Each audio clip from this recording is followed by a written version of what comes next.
දවසක් ප්‍රාර්ථනා කරනවා ඔයාලා හැමෝටම පිළිකාව සුවපත් කර ගැනීමේ මගේ කතාවේ පිළිකාව මර්ධනය කිරීමේ ප්‍රධාන ඖෂධයක් වන කිමෝതെරපි ප්‍රතිකාරය අතරතුර මම මුහුණ දෙමින් හිටපු අත්දැකීම් ඔයගොල්ලොත් එක්ක බෙදා ගනිමින් තමයි මම හිටියේ.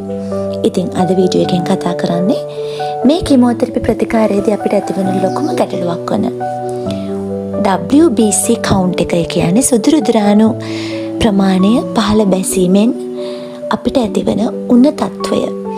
මේක ඇත්තටම ඉතා තද උණක් මුළු ඇඟම සීතල කරලා ඇතිවෙන ලොකු උණක් ඒක. මේ වෙලාවට කකුල් දෙකෙන් පටන් අරගෙන මුළු ශරීරයම ඉදිකට ඔනිනවා වගේ රිදෙන්න ගන්නවා. අඩුම තරමේ ඇවිද ගන්නවත් බැරි විදියට ඇඟ හොඳටම රත් වෙනවා.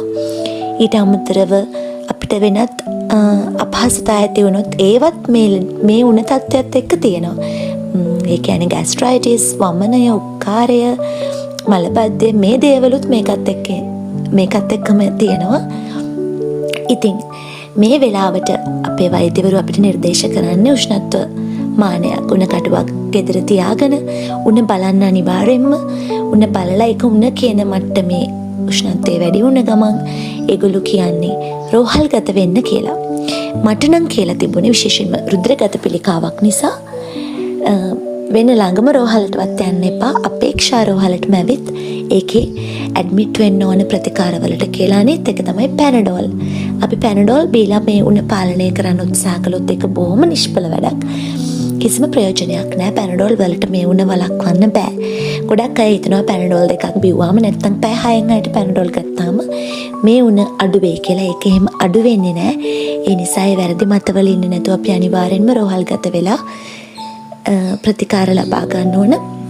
මේකට තියෙන එකම ප්‍රතිකාරය තමයි කැනියුලා හරහා ඉන්ජෙක්ෂන් මගින් බේත් විදලා අපේ උණ පැය ප්‍රමාණ තියෙනවා. ඒ කාලයට බේත් විදිමින් තමයි උණ අඩු කරන්නේ. සම්පූර්ණයෙන්ම උණ අඩු වෙලා ශරීර උෂ්ණත්වයේ සාමාන්‍ය තත්ත්වයට ආවම මේ තියෙන්නේ මම ඒ වගේ රෝහල්ගත වුණු අවස්ථාවක්. ඊට පස්සේ තමයි අපව ඩිස්චාර්ජ් කරන්නේ. ඊළඟට සාමාන්‍යයෙන් කිමෝതെරපි ප්‍රතිකාරය ගන්නකොට කරන්න ඕනේ ප්‍රධානම දෙයක් තමයි කොහේ ගියත් මාස්ක් එකක් පළඳින එක. මොකද ශරීරයේ ප්‍රතිශක්තිය අඩු නිසා අපිට ගොඩාක් ලෙඩ බෝ වෙන්න බලනවා. තව එක කාරණාවක් මතක් කරන්නම්. ශීතකරණයක් තුල දාලා රත් කර කෑම කන එක මේ කාලේදී අපි නවත්ත ගන්න ඕනේ. මොකද ඒකිනුත් අපිට විස බීජ යන්න පුළුවන්. ඉතින් තවත් වීඩියෝ එකකින් තවත් කරුණු මම කතා කරන්න බලාපොරොත්තු වෙනවා. එතකල් හැමෝම සතුටින් ඉන්න. සියලු